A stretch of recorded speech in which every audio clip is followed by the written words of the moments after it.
اللہ الرحمن الرحیم نحمده ونصلی علی رسوله الکریم اما بعد فقد قال اللہ تبارک وتعالی فی القرآن المجید والفرقان الحمید اعوذ باللہ من الشیطان الرجیم بسم اللہ الرحمن الرحیم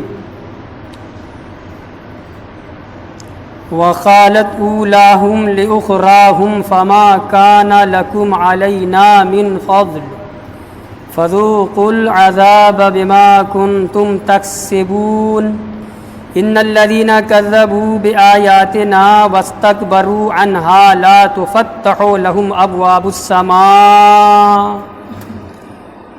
ولا يدخلون الجنة حتى يلج الجمل في سم الخياط وَكَذَلِكَ نَجْزِي الْمُجْرِمِينَ لَهُم مِّن جَهَنَّمَ مِهَادٌ وَمِن فَوْقِهِمْ غَوَاشٍ وَكَذَلِكَ نَجْزِي الظَّالِمِينَ وَالَّذِينَ آمَنُوا وَعَمِلُوا الصَّالِحَاتِ لَا نُكَلِّفُ نَفْسًا إِلَّا وُسْعَهَا أُولَئِكَ أَصْحَابُ الْجَنَّةِ هُمْ فِيهَا خَالِدُونَ صدق اللہ العلی العظیم۔ بزرگوں اور عزیز دوستوں، 4 آیت کریمہ میں نے پڑھی ہے سورہ اعراف کی، 39، 40، 41، 42۔ پہلی آیت ہے آج کی وقالت اولاہم لأخراہم۔ پچھلے جمعہ میں جو بات تھی، جو آیتیں گزری ہیں، ان آیتوں میں ایک آیت یہ بھی تھی نا کہ بعد میں جہنم میں داخل ہونے والی کافروں کی ٹولی کہے گی اے ہمارے رب، یہ ہم سے پہلے جو لوگ جہنم میں آئے ہیں نا انہیں دونا عذاب دے۔ انہی کی دیکھی دیکھا ہم بگڑے تھے، انہی کی اقتدا ہم نے کی تھی، انہی کے پیچھے چلے تھے، انہوں نے کفر کیا، ہم سے بھی کفر کروا دیا۔ یہ بات گزر چکی۔ تو اب آج کی جو آیت ہے وہی عنوان، وہی ٹاپک ہے۔ اب وہ اپنی صفائی دیں گے، یہ ہے وقالت اولاہم، ان کی پہلی جماعت کہے گی لأخراہم، آخری جماعت سے۔ جہنمی تو سب ہوں گے، سب جائیں گے نا، تو آگے پیچھے جائیں گے۔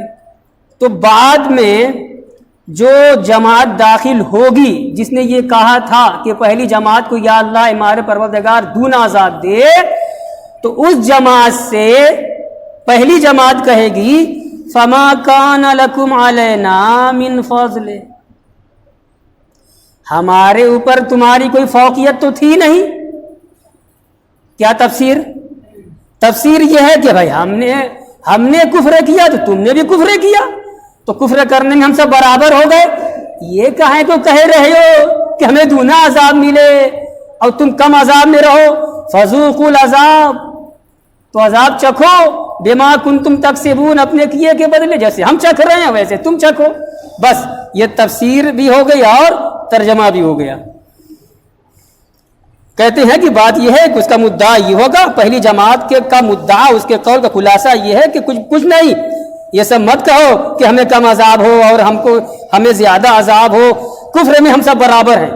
ہم نے کفر کیا تو تم نے بھی کفر کیا، جب ہم کافر تم کافر، جب ہم عذاب میں تم عذاب میں، کسی کو کم نہیں ہوگا۔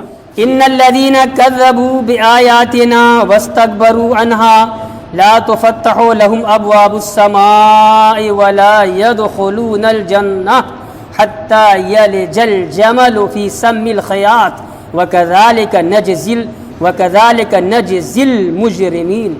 ان الذين كذبوا، بے شک وہ لوگ جنہوں نے تکذیب کی، کذبوا جھٹلا دیا۔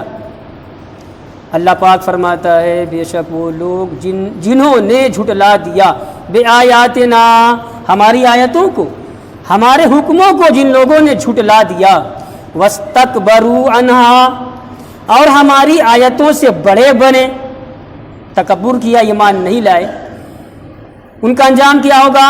قرآن کہتا ہے لا تفتح لهم ابواب السماء، ان کے واسطے ان کے لیے آسمان کے دروازے قطعی نہیں کھولے جائیں گے، ولا يدخلون الجنہ، اور وہ لوگ جنت میں داخل نہیں ہوں گے، حتی یلج الجمل فی سم الخیاط۔ اللہ اکبر، کیا منظر کھینچا ہے قرآن نے۔ قرآن نے کہا وہ جنت میں داخل نہیں ہوں گے یہاں تک کہ اونٹ داخل ہو جائے سوئی کے ناکا میں۔ نگاہ کمزور انسان، سمجھا رہا ہوں، انسان کی جب نگاہ کمزور ہو جاتی ہے، گھر میں عورتیں بھی ہوتی ہیں، جب بڑی ہو جاتی ہیں، پتلا دھاگا نہیں جاتا ہے سوئی کے ناکے میں، سوراخ، سوئی کے سوراخ میں مشکل سے دھاگا جاتا ہے، پتلا دھاگا۔ اونٹ اور وہ داخل ہو جائے سوئی کے ناکے میں، سوئی کے سوراخ میں، یہ مطلب کیا ہے؟ قطعی ہو ہی نہیں سکتا۔ تو جس طریقے سے سوئی کے ناکا میں، سوئی کے سوراخ میں اونٹ کا داخل ہونا محال ہے، کبھی ایسا ہو ہی نہیں سکتا، تو یہ کافر لوگ کبھی جنت میں جا ہی نہیں سکتے۔ قرآن کا مقصد یہ ہے۔ تفسیر امام بغوی نے یہی کی ہے کہ یہ تعبیر لانے سے قرآن کی مراد یہ ہے، اللہ کے فرمان کا مطلب یہ ہے کہ یہ قطعی کبھی بھی جنت میں داخل ہی نہیں ہو سکتے، محال ہے، نہیں جا سکتے۔ جس طریقے سے محال ہے، کیا محال ہے؟ کہ اونٹ داخل ہو جائے سوئی کے ناکا میں، وہاں محال، یہاں بھی محال۔ یہ ہے، کہتے ہیں نفی میں ان کے جنت میں داخل ہونے کی جو نفی کی جا رہی، نہیں داخل ہو سکتے، اس کی تاکید مراد ہے، کبھی جا ہی نہیں سکتے جنت میں بھی۔ حتی یلج الجمل فی سم الخیاط۔ سنیے، اس کتاب میں نہیں ہے ایک قرأت، حضرت عبداللہ بن عباس جو بڑے مشہور صحابی ہیں، مفسر قرآن ہیں، اللہ کے رسول کے بڑے چہیتے صحابی، بہت سے صحابی چہیتے ہیں حضور کے، منظور نظر ہیں، چچا زاد بھائی بھی ہیں، عباس کے بیٹے، عباس چچا تھے حضور کے، تو عبداللہ بن عباس چچا زاد بھائی حضور کے نسب میں، رشتے میں۔ سنیے، عبداللہ بن عباس کی قرأت یہاں پہ کیا ہے؟ انہوں نے حتی یلج الجمل نہیں پڑھا ہے، حتی یلج تو پڑھا ہے، الجمل نہیں پڑھا ہے۔ عبداللہ بن عباس کی قرأت ہے حتی یلج الجمل فی سم الخیاط۔ کیا مطلب ہوگا؟ جمل مانے اونٹ، اس کی پوری بات میں نے بتلا دی۔ اب جمل کیا ہے؟ جمل کہتے ہیں وہ حبل السفینہ، جب کوئی کیوٹ، جب کوئی ملاح اپنی کشتی لے کے آتا ہے، سواری لے گیا، سامان لے گیا، جب لگاتا ہے کنارے تو کنارے لگا کے چھوڑ نہیں دیتا ہے، ایک موٹا رسہ کا ایک سرا وہ اس میں کشتی پہ باندھتا ہے اور دوسرا سرا لے جا کے تیرے کھمبا گاڑ کے اس میں وہ باندھتا ہے، موٹی رسی، رسا اپنی زبان، موٹی رسی، اور رسے کو جمل عربی میں کہتے ہیں۔ عبداللہ بن عباس کی جو قرأت ہے اس قرأت سے واضح ہے، مطلب واضح ہو گیا کہ یہ کبھی بھی جنت میں نہیں جا سکتے یہاں تک کہ نار موٹا رسہ داخل ہو جائے سوئی کے ناکے میں۔ تو جس طریقے سے سوئی کے چھوٹے سوراخ میں، ناکے میں موٹا رسہ داخل ہونا محال ہے، ویسے ہی ان کافرین، مشرکین، نام ماننے والوں، متکبرین کا داخلہ ویسے ہی جنت میں کبھی جا نہیں سکتے۔ آگے کی آیت کا جز ہے، آیت کا آگے جز ہے وَكَذَلِكَ نَجْزِي الْمُجْرِمِينَ۔ اللہ پاک فرماتا ہے ایسے ہی ہم مجرموں کو بدلہ دیتے ہیں کہ وہ تصور بھی نہیں کر سکتے دنیا میں تو سمجھوا بجھوا چلتا ہے، مان جاؤ، اللہ کو مان لو، رسولوں پر ایمان لاؤ، دین اسلام برحق ہے، اسی کو قبول کر لو، مگر انہوں نے اس جھوٹ کو بہت غلط طور پر اپنے اوپر محمول کیا، اس کا ناجائز فائدہ اٹھایا اور ایمان نہیں لائے۔ اس کی جزا یہ ہم دیتے ہیں مجرموں کو، یہ سوچ بھی نہیں سکتے کہ ان کے لیے جنت کے دروازے قطعی نہیں کھولے جائیں گے۔ اس کا کیا مطلب؟ تفسیر اس جز کی یہ کہ آیت کے اس ٹکڑے کی یہ کی ہے کہ ایمان والوں کی روحیں جب ملک موت کا فرشتہ اور اس کے ساتھ جو معاونین فرشتے ہوتے ہیں، ایمان والوں کی روحوں کو بڑے اعزاز عزت کے ساتھ جب لے کے بڑھتے ہیں تو آسمان کے دروازے کھول دیے جاتے ہیں ایمان والوں کی روحوں کے لیے۔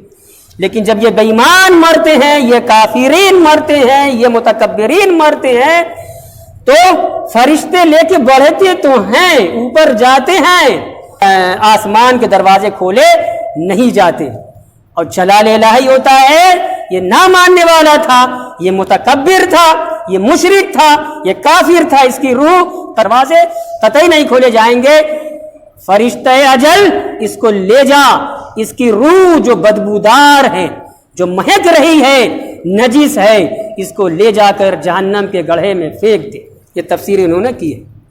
اور ایک تفسیر کی ہے وعدیتہم, ان کی دعاؤں کے لیے یہ دعا کر رہے ہیں, اے اللہ یہ پہلے جو داخل ہوئے ہم بعد میں آئے, ان کی دیکھی دیکھا بگڑ کے دعا کر رہے ہیں, کچھ نہیں, یہ قبول نہیں کی جائے گی ان کی دعا. یہ دوسری تفسیر ہے.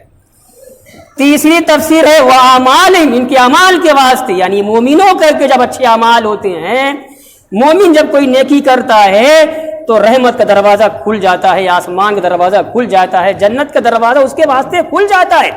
مگر یہ بے ایمان اگر ہلکی پھلکی کچھ نیکی کریں بھی دنیا میں دان سمجھ کر کے, تو ان کا دان کچھ کام نہیں آئے گا, کیونکہ پن کی قبولیت کے لیے خدا کی بارگاہ میں جو شرط ایمان ہے, یہ بے ایمان تھے. جب بے ایمان تھے وہ لاکھ نیکیاں کرتے رہے, دان کرتے رہے, پن کرتے رہے, ہاسپٹل قائم کرتے رہے, غریبوں غربا مساکین بیواؤں کی خبر گیری کرتے رہے, لٹاتے رہے مال, مگر ان کی نیکی کام نہیں آئی. کیوں؟ یہ بے ایمان ہے. نیکی کی قبولیت کے لیے خدا کی بارگاہ میں ایمان شرط ہے, یہ بے ایمان ہے. یہ تیسری تفسیر کی ہے لا تفتح لهم ابواب السماء کی. بقیہ آگے کی ہم نے پہلے ہی کر دی تھی, دوسری آیت ہو گئی. رمضان کا مہینہ ہے, سارے مسلمان جنہوں نے ناظرہ پڑھا ہے پڑھتے ہیں, پڑھنا چاہیے, بہت ثواب. ایک زا ہے ایک وا ہے. فرض ہے قرآن کو صحیح پڑھنا, فرض ہے. قرآن نماز کے اندر پڑھا جائے, نماز کے باہر پڑھا جائے, 5 وقتہ نماز ہو, جمعہ کی نماز ہو, تراویح کی نماز ہو, قرآن صحیح پڑھنا فرض ہے. ہم سیکھیں, ہم مکلف ہیں, ہمیں شرم نہیں کرنی چاہیے. حدیث ہے کہ ماں کی گود سے لے کر کے, مہد سے لے کر کے لحد تک دین سیکھو, قرآن سیکھو, شریعت سیکھو, اسلام سیکھو. تو اسی میں یہ بھی داخل ہے قرآن سیکھنا. میں نے یہ بات چھیڑ دی وَكَذَلِكَ نَجْزِي الظَّالِمِينَ پر. پہلے زا ہے پھر ظا, اور دونوں کا مخرج الگ الگ ہے. زا کو دبانا ہے, خوب دباؤ. الف سے یا تک کوئی مخرج اتنا ثقیل نہیں ہے, اتنا بھاری نہیں ہے جتنا بھاری مخرج زا کا ہے. خوب دباؤ, قرہ کہتے سکھاتے ہیں. زا کو دباؤ اور وا ہلکا ہوگا. نجزی الظالمین. خیر ترجمہ پر آیا جائے, اور ایسے ہی ہم ظالموں کو بدلا دیتے ہیں. لہم من جہنم, یہ آج کی تیسری آیت ہوئی نا, 1 2 3 تیسری آیت ہوئی, اور 4 آیت میں نے پڑھی تھی. آگے والی آیت بھی مختصر انشاءاللہ ہو جائے گی. لہم من جہنم مہاد, قرآن کہتا ہے ان کافرین متکبرین کے واسطے جہنم کا بچھونا ہوگا. انسان آرام کرنے کے لیے لیٹتا ہے, لیٹیں گے تبھی انہیں سکون نصیب نہیں ہوگا, انہیں آرام نہیں ہوگا. قرآن کہتا ہے لہم من جہنم مہاد, ان کے واسطے جہنم کا بچھونا ہوگا. ومن فوقہم غواش, اور ان کے اوپر اوڑھنا بھی اسی کا ہوگا, یعنی جہنم کا ہوگا, یعنی آگ کا ہوگا. آگ کا بچھونا, آگ کا اوڑھنا.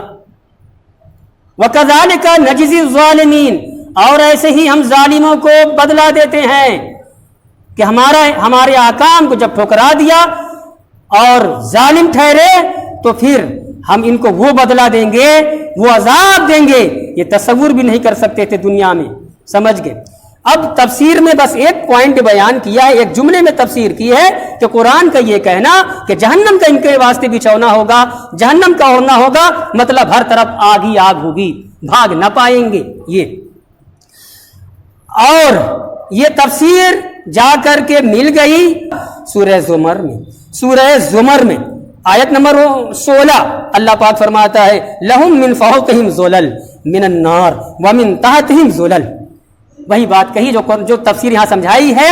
ان کے واسطے ان مشرکین اور ان کافرین, ان متکبرین نہ ماننے والوں کے واسطے کیا ہوگا؟ لہم من فوقہم ظلل, ان کے اوپر آگ کا سایہ ہوگا, آگ کا پہاڑ ہوگا, آگ کا گھیرا ہوگا. مطلب سب کا وہی ہے کہ ہر طرف آگ ہی آگ ہوگی. من النار آگ کی، ومن تحتہم ظلل، ان کے نیچے بھی آگ ہی آگ ہوگی. مطلب یہ کہ ہر طرف اوپر سے نیچے سے آگے سے اور دائیں سے بائیں سے ہر طرف آگ ہی آگ ہوگی. یہ آج کی آیت تیسری ہو گئی. آج کی چوتھی آیت نہیں ہے. والذین آمنوا وعملوا الصالحات لا نکلف نفسا الا وسعها اولئک اصحاب الجنہ ہم فیہا خالدون. قرآن کہتا ہے والذین آمنوا، اور وہ لوگ جو ایمان لائے، وعملوا الصالحات اور اعمال صالحہ کیے، نیکیاں کیں، لا نکلف نفسا الا وسعها، قرآن کہتا ہے کہ ہم کسی نفس کو، کسی جان کو مکلف نہیں بناتے مگر اس کی طاقت کے بھر. شریعت اسلامیہ نے جو احکام، جو فرامین، اپنی جو تعلیمات امت کے ہر فرد پر عائد کی ہیں، لاگو کیے ہیں، ہماری طاقت سے باہر نہیں ہے. روزہ رکھنا ہماری طاقت سے باہر نہیں ہے، نمازیں پڑھنا ہماری طاقت سے باہر نہیں ہے، ہم صاحب نصاب ہیں، زکوٰۃ دینا ہماری طاقت سے باہر نہیں، ہم صاحب استطاعت ہو گئے ہیں، وہاں تک جا سکتے ہیں، حج کے لیے آ سکتے ہیں، ہماری طاقت سے باہر نہیں ہے. جتنے بھی احکامات اسلامی ہیں، اسلام نے اپنے ماننے والوں کے ذمے عائد کی ہیں، ہے نا، واجب کی ہیں، کچھ ہماری طاقت سے باہر نہیں ہے. یہ اللہ کا قاعدہ، اللہ کا ضابطہ ہے. سورہ بقرہ کی آیت، آخری آیت میں بھی اللہ پاک نے فرمایا تھا، کیا فرمایا تھا؟ لا یکلف اللہ نفسا الا وسعها. اللہ تبارک و تعالی کسی کو اس کے قابو، اس کی طاقت سے زیادہ بار نہیں ڈالتا. وہی مفہوم یہاں سورہ اعراف میں بھی آ گیا ہے. اللہ پاک فرما رہا ہے کہ بے شک وہ لوگ جو ایمان لائے اور اعمال صالحہ کیے تو لا نکلف نفسا الا وسعها، ہم کسی کو اس کی طاقت سے زیادہ مکلف نہیں بناتے، بوجھ نہیں ڈالتے. مطلب جتنے بھی احکامات ہیں سب برداشت کرنے کے لائق، یہ مطلب ہے. بلکہ اگر عادت پڑ گئی ہے اسی میں مزہ آتا ہے. آپ نے سنا ہوگا نا نمازیوں کو، نماز چھوٹ جاتی ہے، یار کوئی چیز کھو گئی ہے، اچھا نہیں لگ رہا ہے. یہ ان کی حلاوت ایمانی ہے، یہ حلاوت ایمانی ہے، ایمان کی لذت انہیں مجبور کر رہی، بتلا رہی ہے. تم نے کیا کیا؟ نماز چھوڑ دی. ارے رکو یار، میں آ رہا ہوں نماز پڑھ کے. نماز ابھی نہیں پڑھی ہے، یہ کیفیت ہوتی ہے. ٹھیک ہے. اولئک اصحاب الجنہ، تو یہی جنتی لوگ ہیں، جنت والے ہیں. ہم فیہا خالدون، اور وہ اس میں ہمیشہ رہنے والے ہیں. 4 آیت میں نے پڑھی اور اللہ کا شکر ہے چاروں کا